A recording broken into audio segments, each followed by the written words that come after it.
L'invité de iTélé ce soir, c'est David Valla. Bonsoir. Bonsoir. Merci d'être sur ce plateau. Vous témoignez dans ce livre, Terreur de jeunesse, édité aux éditions Kalman-Levy. Vous êtes un ex-djihadiste. Vous avez été condamné en 1997 à 5 ans de prison pour association de malfaiteurs en relation avec une entreprise terroriste. Vous avez 23 ans à l'époque. Oui. Vous avez été arrêté car vous étiez impliqué dans les réseaux du GIA de Chasse-sur-Rhône. Vous avez à l'époque côtoyé les terroristes qui étaient Khalid Kelkal, ou Khalid Touchent ou encore Boualem Ben Saïd. Vous avez purgé votre peine, vous avez repris une vie normale, vous êtes cadre aujourd'hui, vous avez une fille. Et pourtant, les attentats de Paris de 2015 vous ont amené à prendre la parole pour témoigner. Témoigner de quoi ? C'est en réaction à cette injonction subliminale, finalement, le message qu'on veut nous faire passer, c'est de nous taire, de nous auto-censurer et de nous laisser prendre par la peur. C'est le piège dans lequel il ne faut pas tomber. Il faut absolument nourrir le débat autour de la question et ne pas se laisser censurer par nos adversaires. Alors, à quel moment vous avez eu le déclic ? Vous affirmez dans ce livre n'avoir jamais participé à des actions terroristes visant des civils innocents, c'est important de le dire, c'est ce que vous affirmez. Vous êtes néanmoins parti combattre en Bosnie, vous avez suivi 6 mois d'entraînement dans des camps djihadistes, 9 mois en Afghanistan. Qu'est-ce qui vous a ouvert les yeux sur la dérive djihadiste ? Le traitement qu'on m'a réservé lorsque l'on m'arrête, je ne suis jamais sorti du champ humain. On me laisse me défendre, on me pourvoit un avocat qui s'acharnera à ce que mon droit à la défense apparaisse dans tous les rouages de la procédure, on instruit à charge et à décharge. Lors de ma garde à vue qui dure 4 jours, des tentatives d'attentat ont lieu dans la rue avec revendication et demande de libération pour nous, pour bien nous impliquer. Je n'ai pas droit à la torture. On me juge avec un cadre légal existant, on me traite humainement et je réalise la différence de traitement. C'est-à-dire que ceux que je considérais être mes adversaires me traitaient mieux que ceux qui avaient le malheur de tomber entre nos mains, lorsque nous considérions qu'ils étaient nos ennemis. C'est la prison qui vous ouvre les yeux, c'est les lectures que vous faites en prison qui vous amènent à comprendre ça ? Oui. Alors, pour de mauvaises raisons au départ. L'administration pénitentiaire me signifie que je ne peux emprunter que 2 livres par semaine. Donc avec mon esprit rebelle, je décide d'en lire 2 par jour. Pour de mauvaises raisons au départ. Mais je suis agi de ce que je lis peu à peu.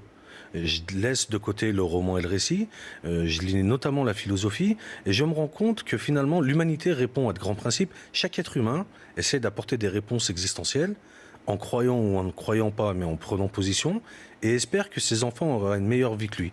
Donc, sur cette base-là, pourquoi s'entrécharper sur le reste qui relève de détails finalement ? Donc c'est à ce moment-là que vous décidez de quitter vos habits de djihadiste. Oui. Comment est-ce qu'on se radicalise aujourd'hui en France ? À l'époque, c'était dans les mosquées, c'est toujours le cas. Est-ce que c'est en prison, David Valla ? Non, c'est un faux débat. Très peu finalement sont passés par cette case-là avant l'embrigadement. C'est plutôt à la suite de décrochages. Finalement, ce n'est pas une idéologie d'adhésion. C'est une idéologie qui vous récupère après que vous ayez procédé à des ruptures sociales, familiales, sentimentales, professionnelles, scolaires. Et vous êtes un peu la brebis égarée du troupeau qui va se faire croquer par le loup, tout simplement. Vous dites que l'islamisme s'insinue dans les failles personnelles comme un cancer. Les jeunes obnubilés par leur image ne voient pas à quel point ils sont instrumentalisés, c'est ça ? C'est typiquement ça. Alors, je précise, notre problème n'est pas l'islam dans cette histoire. Notre problème est le wahhabisme.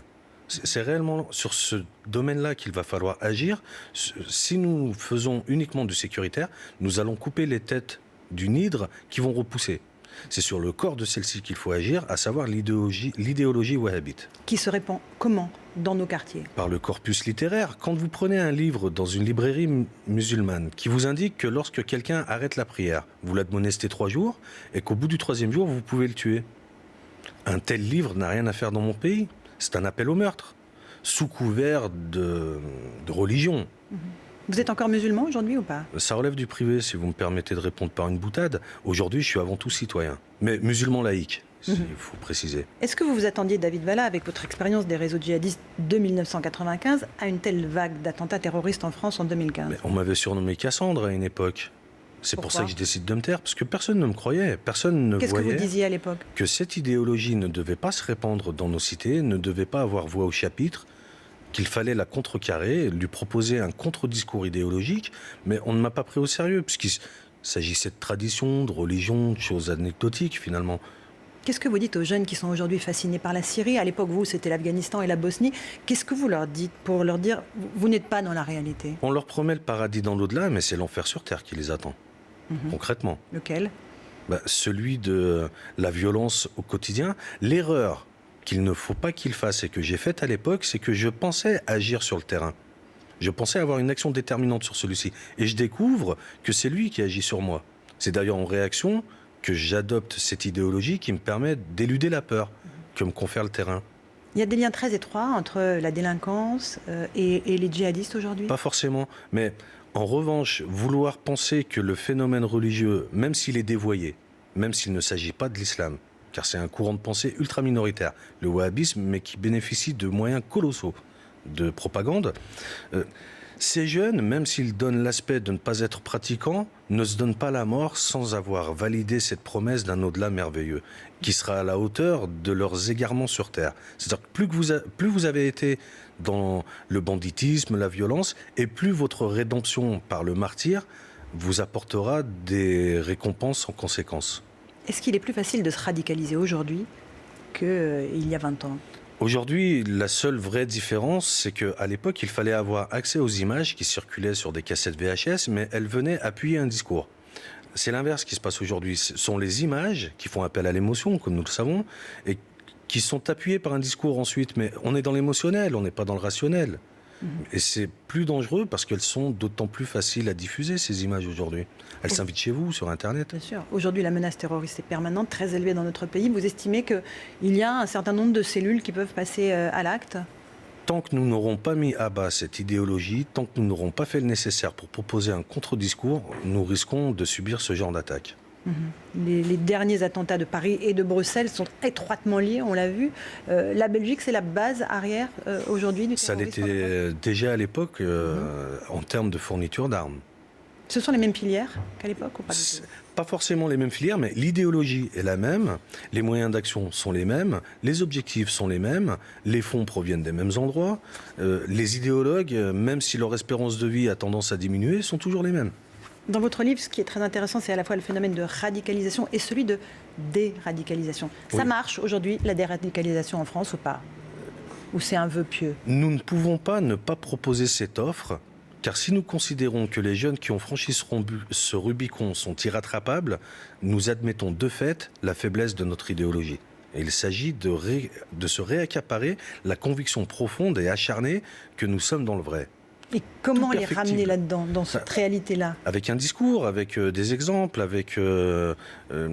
comment dire, il faut passer du temps pour les écouter, savoir quelles étaient leurs motivations, quelle a été leur implication, quelles en sont les conséquences. Mais ça demande du temps, ça demande de l'écoute, du dialogue. Sans ça, vous ne savez pas à qui vous avez affaire. Comment ce livre, votre livre, est perçu ? Comment ce discours, parce que le livre sort aujourd'hui chez Calman Levy, comment il est perçu aujourd'hui, David Bala ? J'espère positivement. Alors, j'espère. En réalité, nous avons tout pour répondre efficacement dans ce pays. Je le sais par expérience, parce que j'ai validé les deux options, celle du djihadisme et celle d'être républicain. Nous en sommes encore à l'énoncé du problème. Une fois que nous l'aurons énoncé clairement, les solutions viendront tellement facilement que nous serons étonnés de ne pas l'avoir fait plus tôt. Mais en attendant, nous avons des gens qui se prétendent d'experts et qu'ils se taisaient, nous feraient des vacances et nous ne serions pas fâchés. C'est-à-dire que il faut juste clarifier l'énoncé du problème. Une fois ceci fait, nous avons les moyens culturels, philosophiques, idéologiques, politiques, pour arriver à contrer tout ça. Ça va prendre du temps, mais c'est faisable.